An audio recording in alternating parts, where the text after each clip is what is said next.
तो दोस्तों आज की इस वीडियो में मैं आपको बताने वाला हूं गोदरेज एसी के रिमोट के फंक्शन के बारे में। ठीक है, तो बहुत सारे लोग रहते हैं एसी लेते हैं तो उनको पूरा फंक्शन मालूम नहीं होता है रिमोट का। तो मैं इस वीडियो में यही बताने वाला हूं इसके फंक्शन के बारे में। तो सबसे पहले आपको मैं बता देता हूँ, ऊपर से शुरू करते हैं। तो सबसे पहले आप देखेंगे समर चिल यहाँ पर लिखा हुआ है। ठीक है, तो इसमें क्या होता है, इस बटन को प्रेस करने पर जो है कूलिंग काफ़ी तेज़ी से होने लगती है, कंप्रेसर काफ़ी तेज़ चलने लगता है।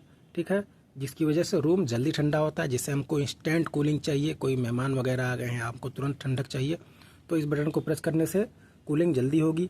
उसके बाद यहाँ पर फ़ैन मोड आता है। फ़ैन मोड में क्या है कि फ़ैन की स्पीड को आप कम या ज़्यादा कर सकते हैं, घटा बढ़ा सकते हैं। ठीक है, और उसके बाद यहाँ पर आता है अडाप्टेबल मोड। अडाप्टेबल मोड पे है C1 C2 C3 C4। मान लीजिए C1 पे कूलिंग 40% रहेगी, C4 पे 60, C2 पे 60%, C3 पे 80% और C4 पे 100% कूलिंग आपको मिलेगी।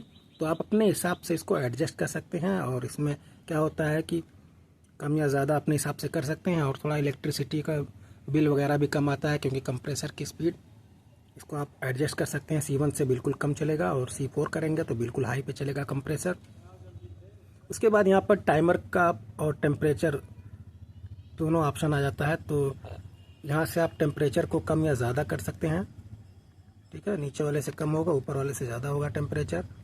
और उसके बगल में यहाँ पर टाइमर ऑन ऑफ का ऑप्शन है। यहाँ से आप टाइमर सेट कर सकते हैं। मान लीजिए आपने टाइमर इसका ऑन किया है तो ये टेम्परेचर बटन से आप टाइमर बढ़ा सकते हैं, घटा सकते हैं। ठीक है, उसके बाद आता है यहाँ पर मोड का ऑप्शन। मोड के ऑप्शन में आप अपने हिसाब से मोड एडजस्ट कर सकते हैं, जैसे कि ऑटो मोड है, fan mode, cool mode, dry mode. तो ये 4 ऑप्शन मिल जाते हैं। ऑटो मोड पे तो जिस सेट रहेगा एसी ऑटोमेटिक उसी पे ही चलेगा। उसके बाद से यहाँ पर ड्राई मोड आता है। ड्राई मोड को जैसा कि हम लोग बारिश वगैरह में चलाना चाहते हैं तो बारिश में इसको ज़्यादातर यूज़ करते हैं। फ़ैन मोड ठंडक वगैरह में यूज़ होता है। ठीक है, और कूल मोड तो गर्मी में ही यूज़ होगा। बाकी ऑटो मोड है, ऑटो मोड सबसे बेस्ट होता है, ऑटो मोड ही। ठीक है, तो उसके बाद से यहाँ पर आएंगे, वी स्विंग लिखा हुआ है। ठीक है, इस बटन को प्रेस करने से वर्टिकल स्विंग होगा यानी कि जो एसी का एयर का फ्लो है वो नीचे से ऊपर होगा, यानी कि अप डाउन होगा।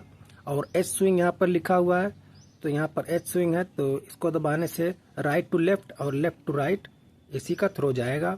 ठीक है, उसके बाद यहाँ पर ये ऑन ऑफ बटन है, ये एसी को ऑन करने के लिए और ऑफ करने के लिए यूज़ होता है। यहाँ पर एक ऑप्शन आता है उसके बाद टर्बो का। टर्बो का ऑप्शन जैसा कि मैंने समर चिल का ऑप्शन बताया था, सेम वैसे ही टर्बो का ऑप्शन है। ठीक है, लगभग 20 मिनट के लिए जब इस बटन को आप प्रेस करेंगे तो 20 मिनट के लिए एसी का कंप्रेसर बिल्कुल हाई स्पीड पर चलेगा और कूलिंग बहुत ही तेज़ी से करेगा। इंस्टेंट कूलिंग के लिए हम इसे यूज़ करते हैं, टर्बो मोड को। उसके बाद यहाँ पर आता है स्लीप का ऑप्शन। ठीक है, स्लीप के ऑप्शन जैसे कि रात के लिए यूज़ होता है। ठीक है, तो मान लीजिए आप 24 पे चला रहे हैं, स्लीप मोड पे आप अगर इसे कर देते हैं तो 2 घंटे बाद वो टेम्परेचर 24 से 26 हो जाएगा और बाकी 6 घंटे तक 26 पे ही चलेगा।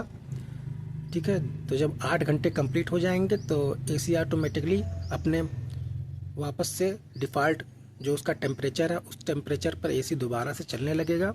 ठीक है, इसके बाद यहाँ पर डिम आता है ऑप्शन। डिम ऑप्शन ये है कि जैसे कि एसी में जो होता है ना, टेम्परेचर शो करता है इंडोर यूनिट पे कि 24 पे चल रहा है, तो जो उसमें लाइट होती है 24 लिख कर आता है, तो उसको अगर बंद करना है तो ये डिम बटन को प्रेस करेंगे तो टेम्परेचर शो करना बंद कर देगा एसी के इंडोर पे।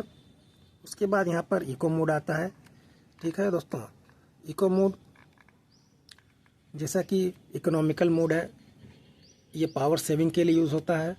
इसको यूज़ करने से एसी जो है 24 पे चलेगा और बहुत फास्ट इसका कंप्रेसर नहीं चलेगा, मीडियम स्पीड से चलेगा।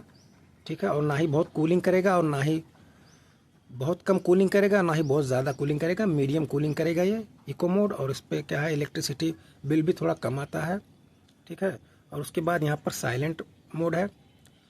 इस मोड को जब प्रेस करते हैं तो जैसा कि एसी का ब्लोअर चलता है ना, और आउटडोर यूनिट वगैरह जब चलता है तो आवाज़ करता है, तो ये साइलेंट बटन आप प्रेस करेंगे ना तो एसी बिल्कुल साइलेंटली चलेगा, पता नहीं चलेगा कि एसी भी चल रहा है।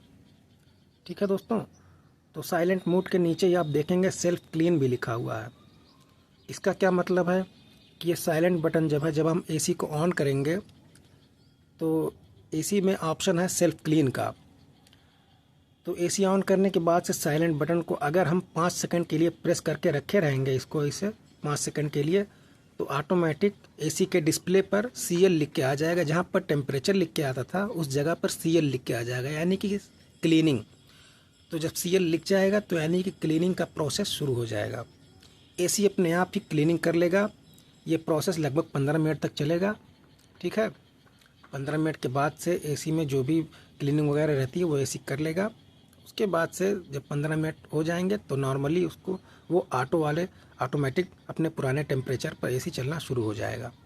ठीक है, तो ये सेल्फ क्लीन मोड कम से कम महीने में एक बार यूज़ कर लेना चाहिए। ठीक है, तो उम्मीद है आपको पूरा फंक्शन पसंद आ गया होगा। तो वीडियो पसंद आया हो तो लाइक करें, शेयर करें, चैनल को सब्सक्राइब करें। मिलते हैं आपसे अगली वीडियो में।